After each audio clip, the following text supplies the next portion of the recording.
It gives me great pleasure, ladies and gentlemen, to start this session. And I think this session is going to be very interesting because you're going to hear about something that the media have covered extensively, and that is the three-lettered AWB. So we're going to hear some insights into AWB this morning, and it's very pertinent to sustainability, to corporate social responsibility.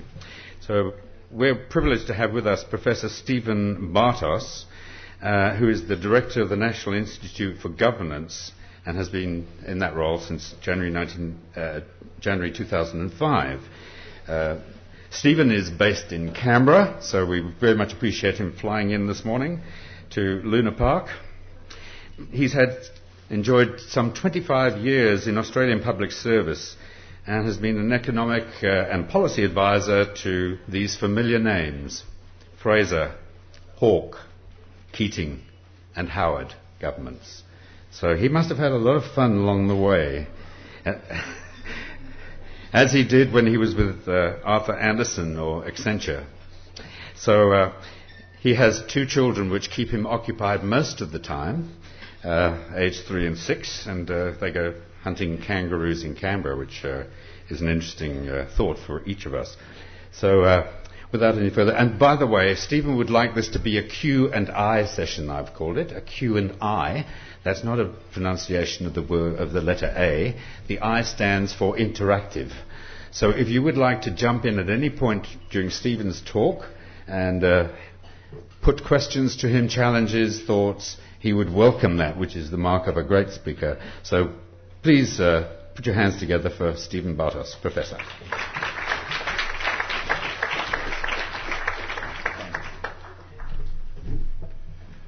Thank you so much for that introduction.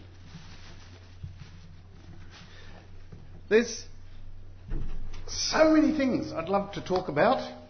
What I'm going to talk about is ethics. There's the issues that were raised arising out of the last speaker's presentation, and some of the ones I was just burning to deal with, and maybe we'll do that in the panel session afterwards.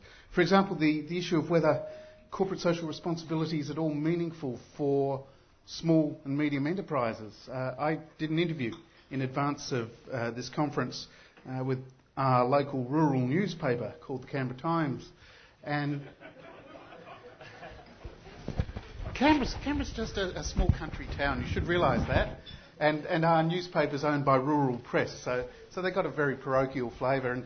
But anyway, they were talking about corporate social responsibility, and the reporter asked exactly this point: aren't small businesses just too busy trying to make a buck to worry about corporate social responsibility?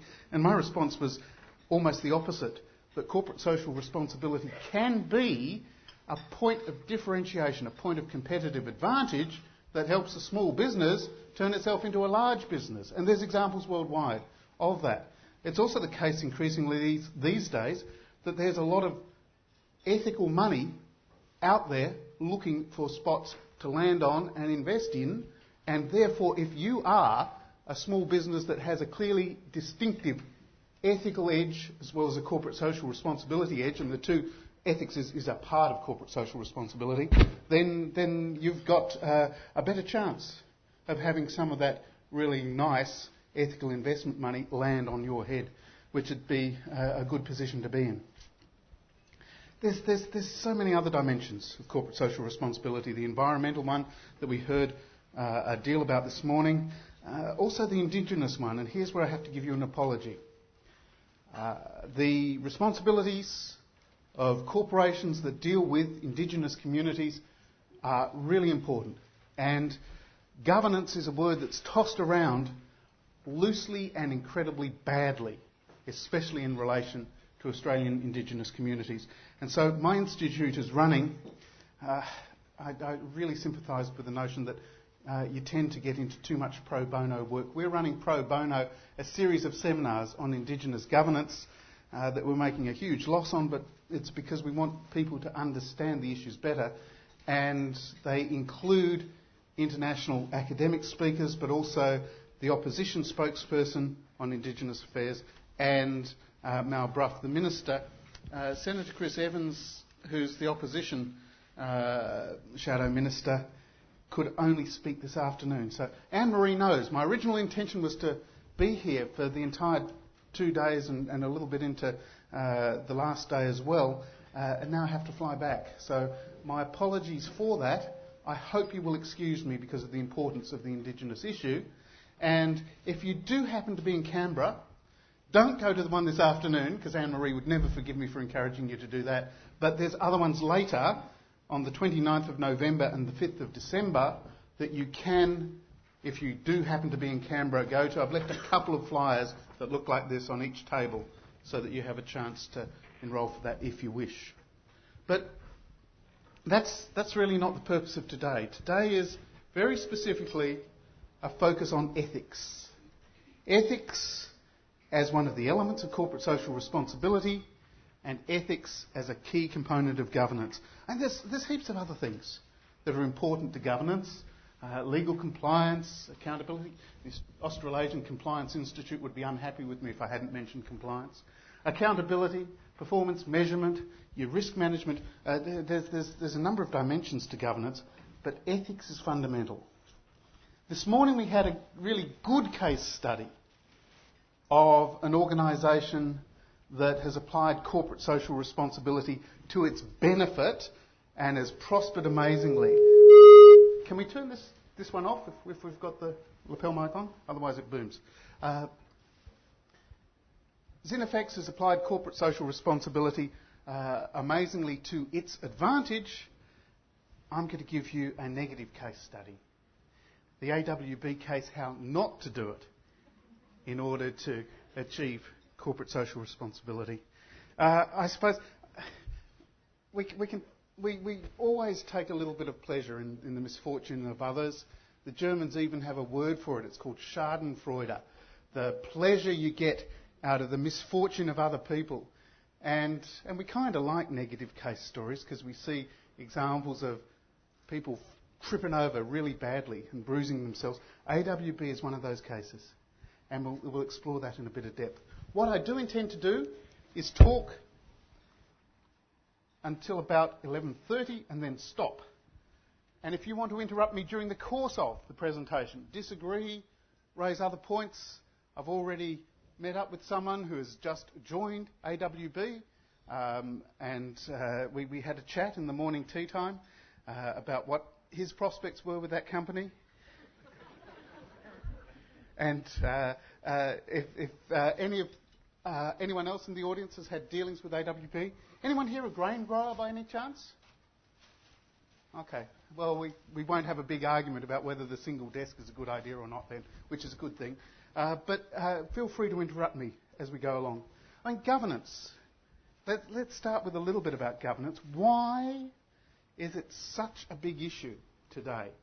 The media, most corporations, most governments in the Western world are rabbiting on about governance.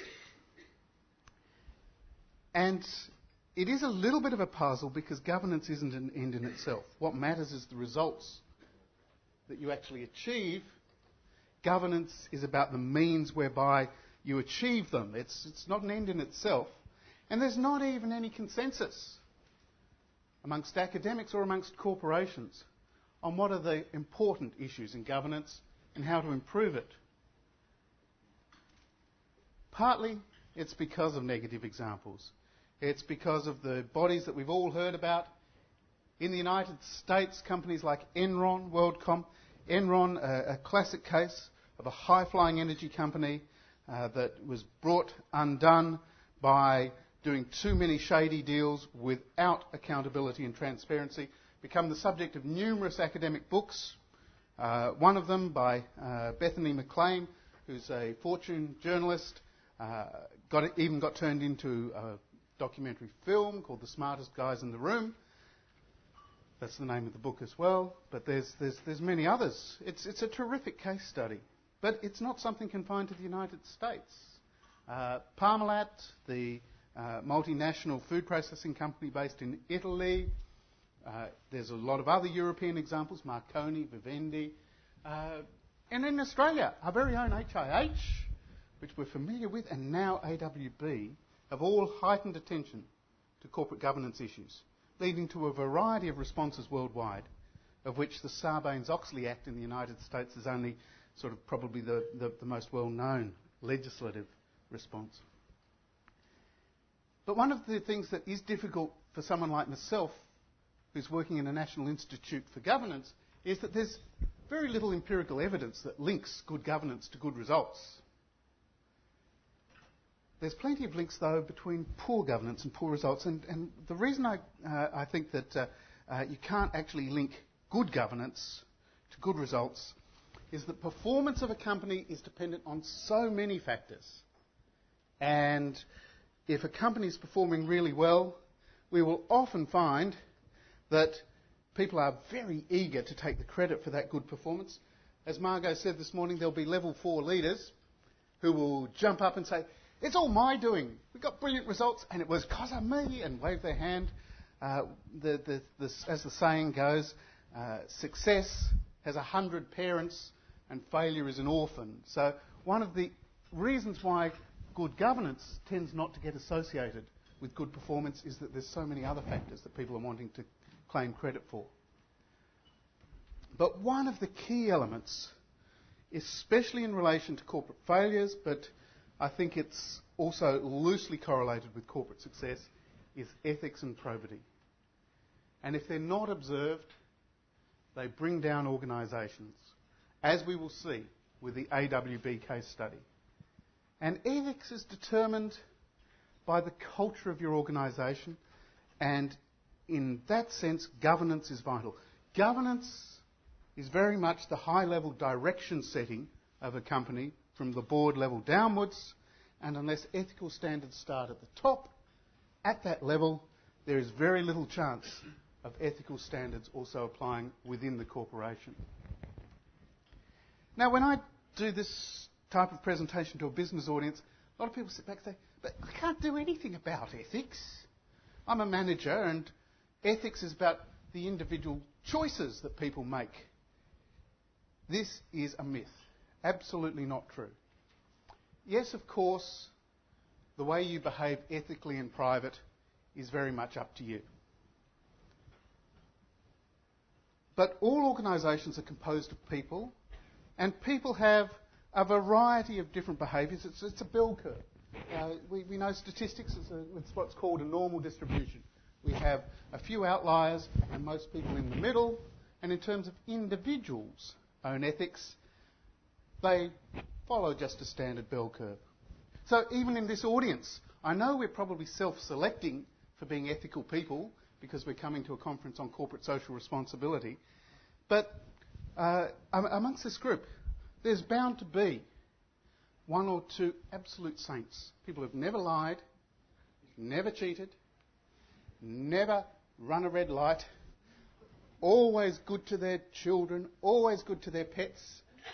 And if you're that person, you can put your hand up. There'll be maybe one or two. And at the other end of the scale, there'll be a real criminal. Someone who steals from their employer, habitually lies and cheats their way through work, shoplifts on occasion, does all sorts of terribly unethical things.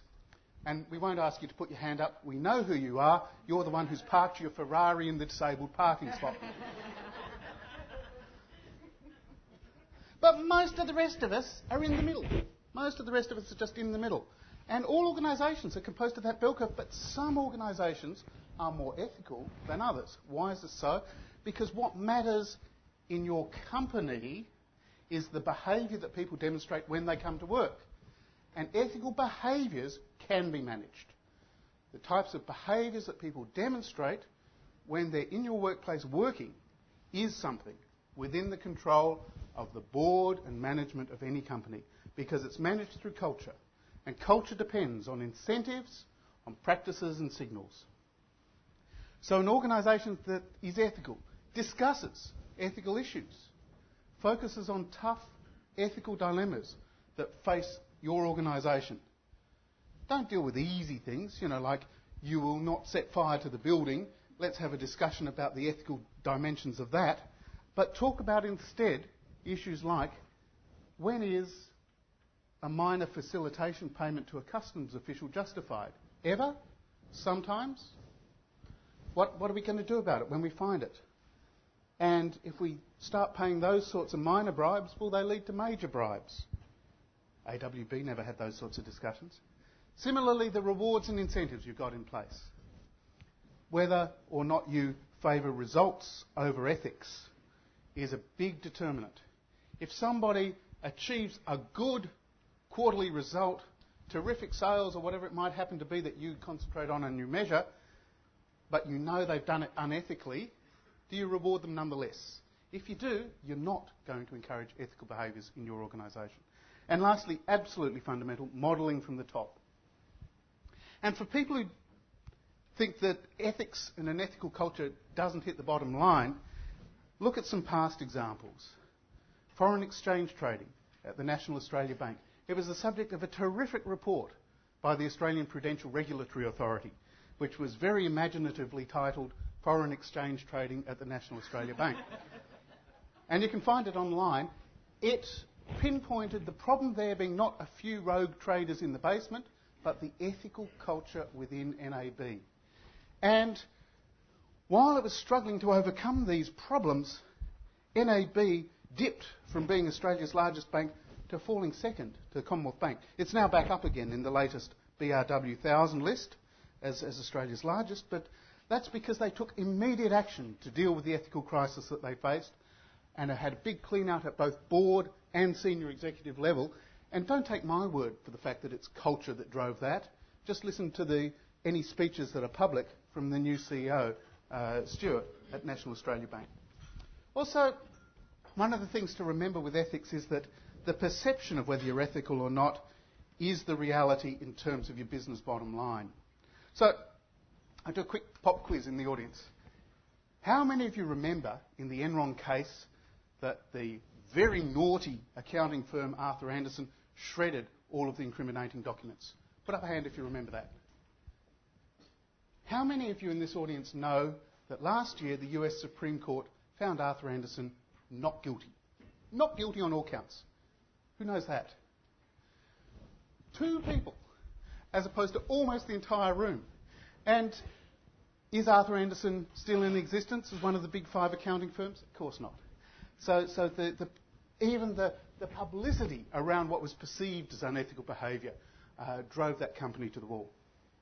But the best case study of all, the one I want to concentrate on, AWB, the biggest ever Australian foreign kickback scandal. Paul Volcker, former chairman of the US Fed, did a report for the United Nations on the Oil for Food program. Looked at all of the various different companies that paid kickbacks.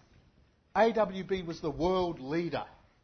More than 4 times as large an amount of kickbacks paid by AWB than any other single company in that whole set of scandals.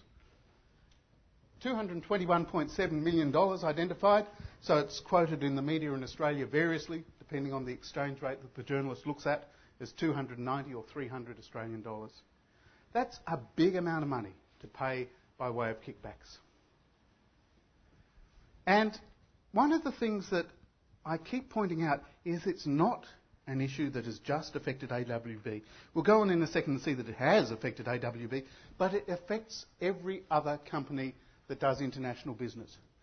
Because a company's reputation is one thing, but where a company comes from flows through into how it's rated by organisations like Transparency International and various other ratings agencies in terms of its international trustworthiness. So what AWB did has affected AWB. It's also affected the reputation of the country as a whole, which is why I think the government was quite right to set up a wide-ranging coal inquiry, because unless Australia took action to try and deal with it, it would have been a corrosive factor in terms of our international reputation. But it's got effects on the stakeholders of AWB, Australian wheat growers. Some of them, particularly those from Western Australia, who have for a long time resisted AWB and thought that they could do a better deal if they went out and traded themselves, are actually hoping that the scandal will lead to the end of the single desk policy. A number of wheat growers in the east, particularly in New South Wales and Victoria, are afraid that it might lead to the single desk unwinding because they see it as a protection. That's going to be settled in politics in the next couple of months, couple of years. But it's also made AWB a magnet for negative publicity, things that we would never have known about. Indonesia doesn't like AWB and has complained about AWB monopoly for many, many years. This year, their complaints get into the press. Why? Because we know that AWB is a scandal-prone company. Any complaint about it makes the press. Why did it happen? Partly because AWB has a monopoly. We know from history that anyone who has a monopoly will exploit that monopoly and will tend to misbehave. Because of confused accountabilities and because of a very close-knit group of people who all knew each other at the top. So let's talk about each of those in turn. AWB International is a subsidiary of AWB, and AWB International actually has, in terms of the Wheat Marketing Act, a monopoly over any export of wheat. So if you want to export wheat, we did check before, none of you are wheat growers, so none of you probably want to do this, but if you do want to export wheat, if you don't get AWB International's permission, you will face massive fines. And AWB International can veto applications that are made by anyone in Australia to export bulk wheat. But the problem with monopolies is that lack of competitive pressure, no one looking over their shoulder, means that they have lax management, lax governance. That was a big part of what drove AWB. There was meant to be a regulator in the Wheat Export Authority, but everyone who's looked at the Wheat Export Authority, except for a few National Party people, has called it a toothless tiger. This is not a partisan comment. The toothless tiger comment comes from Liberal Senator Bill Heffernan and his colleague Jeannie Ferris. So on the government side as well, they see AWB's regulator as a toothless tiger. Confused accountabilities. AWB has two different classes of shareholders. Class A have to be wheat growers, but they don't get any returns from the shares, but Class B do. And while in theory, all directors should look after all shareholders' interests, in practice, it's hard for them to do so. And look what's happened to AWB's share price. This is taken off the AWB website itself. To their credit, they show the disaster that's unfolding. But if we'd taken this graph back to about there, it was $6 in around December, and it's been declining steadily ever since. So ethics hits the bottom line. AWB proves ethics hits the bottom line. And one of the reasons why it happened is that it was a small, closed policy community. The people in government who were regulating, the people in AWB, and the people in the grain-growing organisations knew each other too well to ask hard questions. We've heard a rumour. There's kickbacks going on. Is that happening? No one actually asked that question. And, yeah, go for it.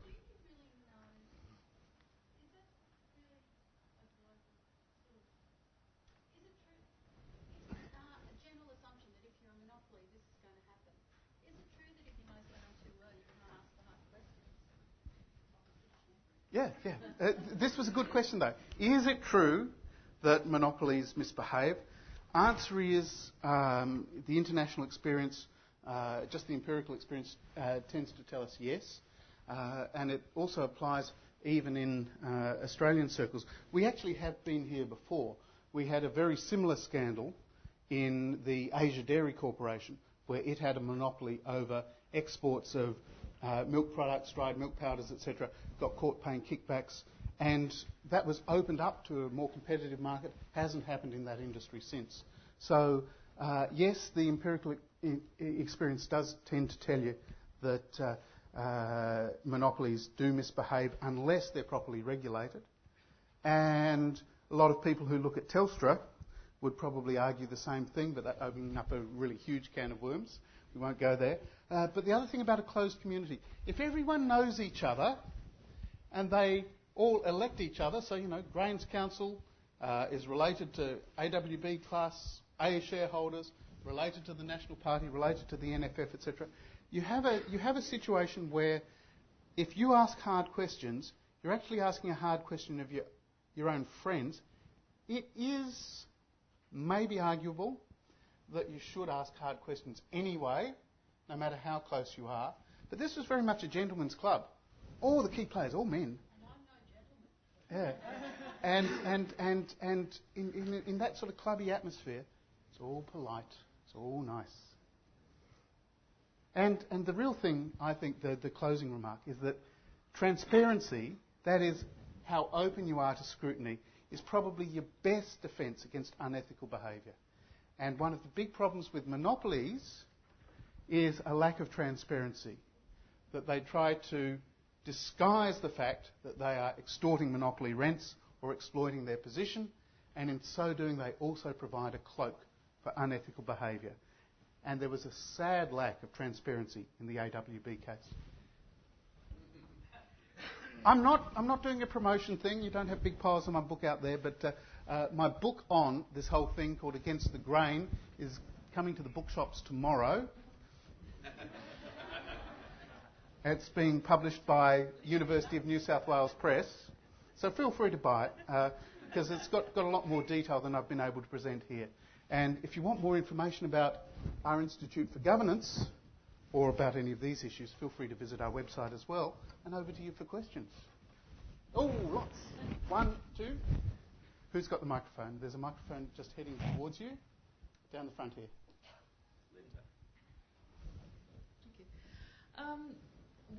What was your role in relation to advisory, with the current government, throughout this period, and what sort of success did either yourself or others that you knew of have in terms of getting the message through to key people that the message actually needs to go to the top? Because one of the things that you've identified is that the message from the top is very powerful and impactful to everybody else, and there is a view that under the current government, the message from the top is we're quite happy for whatever to go on as long as we don't know about it, and we don't necessarily want information to come through to us, and people are actually quite reluctant and frightened to confront government with what's actually happening.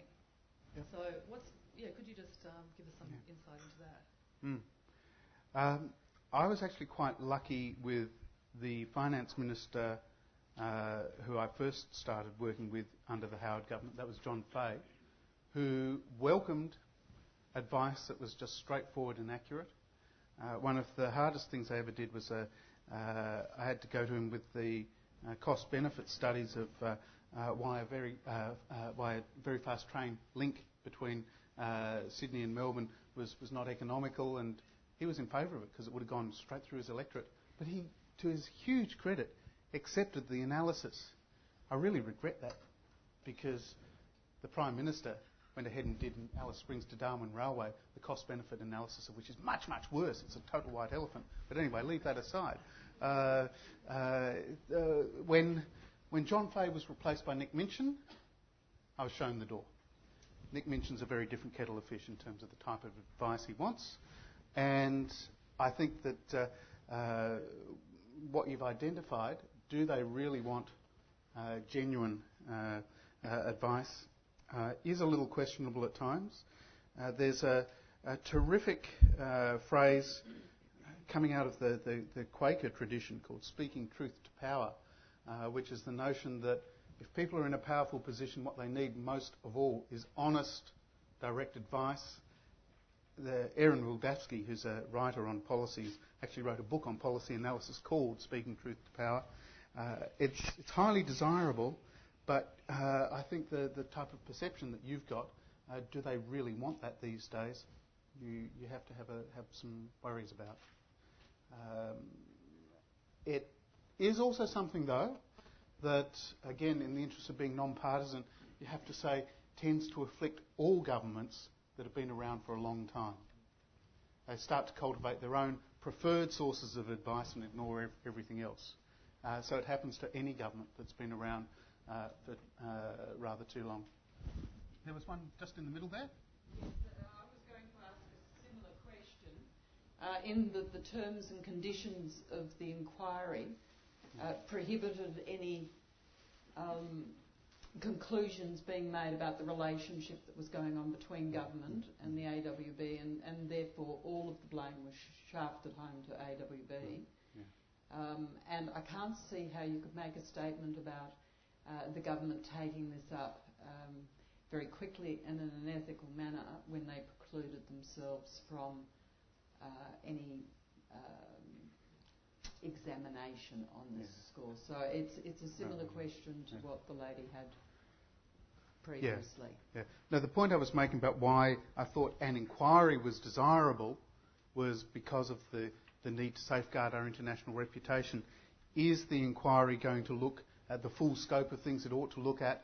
No, you're absolutely right. The terms of reference are limited to actions by the 3 companies concerned, which are AWB, also 2 minor companies, Alkaloids Australia and Ruhr, that were just trivial by comparison, and they were later extended to include a big company but a small operation, BHP and Tigris, but they were restricted to the companies. And the issues of culture that I've been talking about were really outside the terms of reference altogether, because Cole was restricted to finding out whether or not the companies had behaved in a way that was illegal and that would lead to actions being taken against them. So if you're talking about broader cultural issues, that's clearly not a question of legality. It's a question of how you operate culturally within an organisation. So Cole was excluded from talking not just about government, but also about the role of the board in establishing an ethical culture in AWB. Didn't get a mention. Not really looked at in the whole of the Cole inquiry. So there is some big gaps. Ooh, over there. You've got heaps of questions. You'll have to. I won't stop questioning because I like questions. So the chair will have to do that for me at some stage. Yeah, Professor. We've all seen the photos, I think, of the gun-toting management members who are now being held up to blame and perhaps criminal prosecution. You said at the start of this that governance is the direction set by the board. Who's accountable for this stuff up? Yeah. Very good question. In part, government should be, because under the United Nations Security Council resolutions that we signed up to, it was a government responsibility to monitor the actions of our nationals, which includes our companies. So, in part, there's a government responsibility, should be held accountable for failure to monitor that. The board really should be held accountable, and the unfortunate thing about the Cole inquiry is that the board has largely escaped scrutiny. The reason for that, there is a risk that boards will take entirely the wrong message out of this whole affair. The reason the board has largely escaped scrutiny is that there's virtually no documentation about what went to the board. So if you look through the whole of the transcripts of the Cole inquiry, and there's over 1,400 pieces of evidence and literally tens of thousands of pages of evidence. So I wouldn't recommend you do it unless you really want to. But if you look through all of that, there's the references to the board itself are minuscule, 2 or 3. And the board may have protected itself from the possibility of illegal action by just not having had the information. But has it met its governance responsibilities? Has the board been asking questions of management? Has it been monitoring the actions of management? Clearly the absence of evidence is in itself a bit damning for the board, and I think the board should be held accountable, but will maybe escape being held to have acted illegally. Do you want to make this one that we saw down here the last question? Let's do that. Then call a halt. Last question. Thank you. I'm interested in another case, but it seems to me has parallels, and that's the P&O affair with Diane Brimble. And if you think about, lack of ethical behaviour and governance impacting on the bottom line, it doesn't seem to have impacted on P&O's success. That might be because the case hasn't closed, but it's just interesting that the number of cruises continue. There doesn't seem to be any impact by the general community in terms of take-up of a P&O product, if you like, despite what's obviously a pretty woeful affair. Yeah, this is the first time anyone's raised that as a comparison. I haven't really thought that one through, but it's a thought worth thinking about, and might be worth discussion amongst the tables as to what it is that distinguishes that case. Was it maybe something like NAB, where they reacted quickly enough and well enough to the perception of unethical behaviour that they were able to overcome any negative effects on the bottom line? Because I know they sort of put their PR machine into full swing to try and overcome that. And so it might be a case of, like NAB, by taking swift action, they were able to overcome it, or it may be that it just hasn't flown through yet, and I'm really not sure because I haven't gone through and looked at the numbers in detail. It's a good thought. Thank you. Very interesting. Well, once again, thank you to Professor Stephen Bartos.